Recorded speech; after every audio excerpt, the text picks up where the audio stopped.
দীর্ঘদিন ধরে উদয়পুর কাকরাবন আরডি ব্লকের অধীন উত্তর কুশামারা এলাকায় তীব্র জলসংকটে ভুগছে মানুষ। তীব্র গরমে অতিষ্ঠ এলাকার লোকজন। আর এই তীব্র দাবদাহের মধ্যে এক বালতি জলের জন্য উত্তর কুশামারা এলাকার লোকজন হাহাকার করতে হচ্ছে।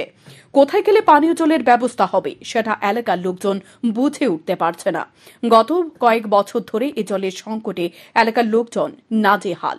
গত বাম আমলে এই এলাকায় কয়েক হাজার টাকা খরচ করে এলাকার লোকজনদের সুবিধার্থে একটি জলের ট্যাঙ্ক নির্মাণ করা হলেও এখন পর্যন্ত এই জলের ট্যাঙ্ক দিয়ে এক ফোঁটা জল বের হতে দেখেনি কেউই বলে অভিযোগ। এলাকায় একটি শিশুদের শিক্ষার জন্য বিদ্যালয় থাকলেও শিশুদের পরিশ্রুত পানীয় জল নিয়মিত খাওয়াতে পারেন না। বাধ্য হয়ে পাশের বাড়ির কল থেকে জল নিয়ে ফিল্টার করে তারপর খাওয়ানো হচ্ছে শিশুদের।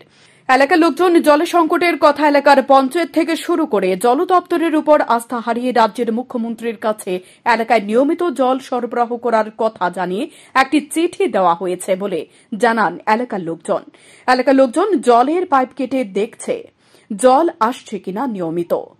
এলাকার লোকজনদের একটাই দাবি, উত্তর কুশামারা এলাকায় নিয়মিত জল সরবরাহ করা হোক, মানুষকে যাতে দুবেলা জল নিয়মিত সরবরাহ করা হয়।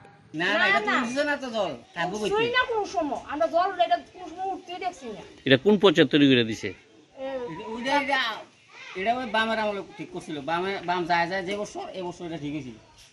আচ্ছা, মানে 18 আগে ঠিক হয়েছে। এরপরে 18 পর ঠিক হওয়ার পরও জল আছে না? পঞ্চায়েতে জানাইছে না? পঞ্চায়েত নিজে তারা দেখে গেছে না, প্রধান সবাই তো দেখে গেছে, লাইন দিয়ে গেছে জল উঠবো।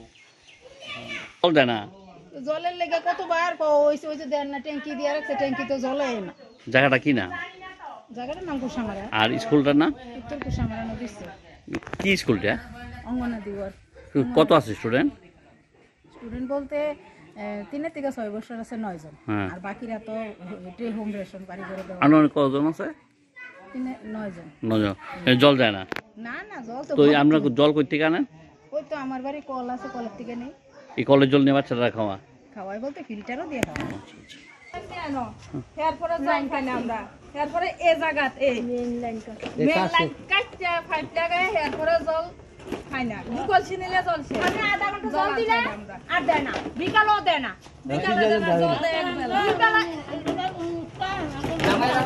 2 ঘন্টা যদি জল দেয় এই তো সকালে দিলে বিকালে জল দেয় না, এরপরে দিনও দেয় না। জলটা কে দেয়? পঞ্চায়েত দেয়। এখন দেখার বিষয় সংশ্লিষ্ট দপ্তর নিয়মিত জল সরবরাহ করার জন্য কি ভূমিকা পালন করে সেদিকে তাকিয়ে আছে এলাকার নারী পুরুষ সব অংশের জনগণ। স্পন্দন টিভি।